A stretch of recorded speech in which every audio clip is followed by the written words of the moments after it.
Okay, we've talked earlier about value.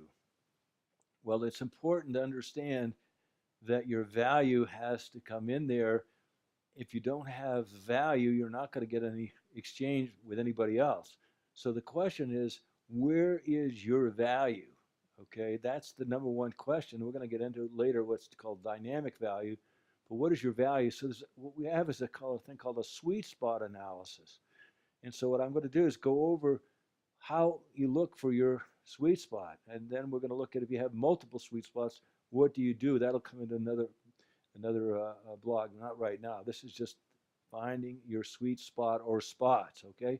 So the very first question is, don't think about money. I want you to think about what is it that that you love to do intrinsically. I don't worry about extrinsic. Extrinsic is not the key motivator. The problem with extrinsic motivation is once you achieve it, what happens? You know, you stop. You don't keep going. I just even noticed myself. My goal was to get 30, ski lessons. I was going to go out 30 days of skiing this year. I've already got to 31, and I noticed that some days when I decide whether I'm going to go or not, I say, I've already got my goal. Well, that's crazy. I should not be thinking about my goal because the goal stops me when I've got there. I'm already there. Why am I doing that? It doesn't make sense. I should be going skiing whenever there's beautiful snow, as there is supposedly today and tomorrow. So basically, what I'm asking you to do is, what is it you would do if you had all the money in the world and didn't need anything? What is it intrinsically that motivates you, that makes you desire whatever it is? Okay, so that's the first thing. You may have two or three things. You don't have to limit it. Just look at it, but it's got to come from inside. Just met a guy who has been working in real estate, not in real estate, in advertising, and his wife is a very successful woman, and she said, look, why don't you do what you love to do, which is paint? And I just came from his office, and he's got some fantastic paintings, and there's some of them in museums, but he didn't do it until about 3 or 4 years ago, and up until then, he was working in advertising. And the difference now is he's there for hours and hours and hours on end, but he's doing it because he loves it. And now he's getting it leveraged through the galleries, and it's getting out there. The point is, what is it that you would do if you didn't have to worry about money? So that's the first question. Okay. Now the next one is, you know, how good are you at it? In other words, if you may love to paint, but if you're not a good artist, that may not be it. What is it you are good at or can become good at? I know myself, I was painting young and doing quite well, but I got so frustrated because I couldn't get the color on the page and on the whatever I was painting. It didn't look like what I could see in my head. And then what later on, so I stopped. That was one of the reasons. There were several reasons, but that was one of them. I stopped. And then what I realized later is the reason I couldn't get on the canvas what I could see was because I didn't have color theory. I didn't have the theory right. Without the right color theory, you can't get what you see.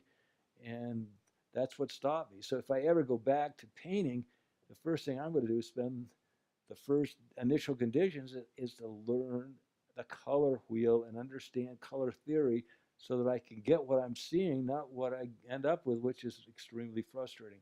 So you've got to understand you may not be good at it right now, but if you learn and know what it is, you can study it and work on it. So that would be the second. If you're not great at it, don't worry about it. If you stay at it and get the right theory, almost anything you can do if you've got that level of intrinsic, because it's going to be a lot of issues as you go along. And if you're not intrinsically motivated and if you don't see how you can become good at it, that's not where you're going to go. That's not your sweet spot, okay? That's the second step. The third step is, what does the world need and want? And what you're going to do is understand that it's going to be out on the front edge. See, you do not look in social convention for it. People, if it's such a good idea, how come no one else is doing it? That's social convention talking to you.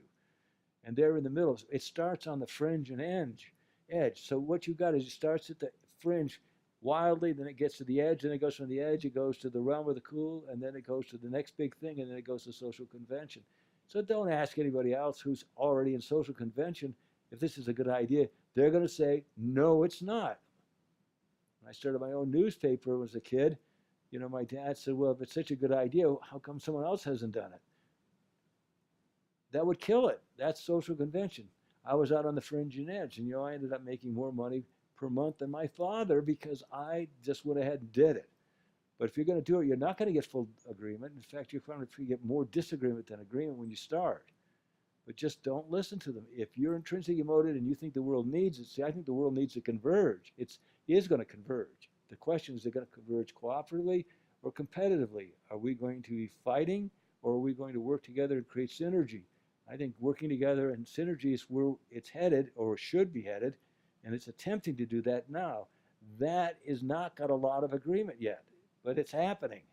And so when you start to think about where you want to position yourself, for me, it's global convergence cooperatively, positively through synergy. And what I'm saying is, you got to look at what does the world need. I think that's what the world needs. It gets me at the very heart of my being. It's nothing to do with money. It has to do with seeing the world work better. And I get up, and no one could have me work as hard as I work, quote, quote, because it's not work, because I'm learning, I'm growing.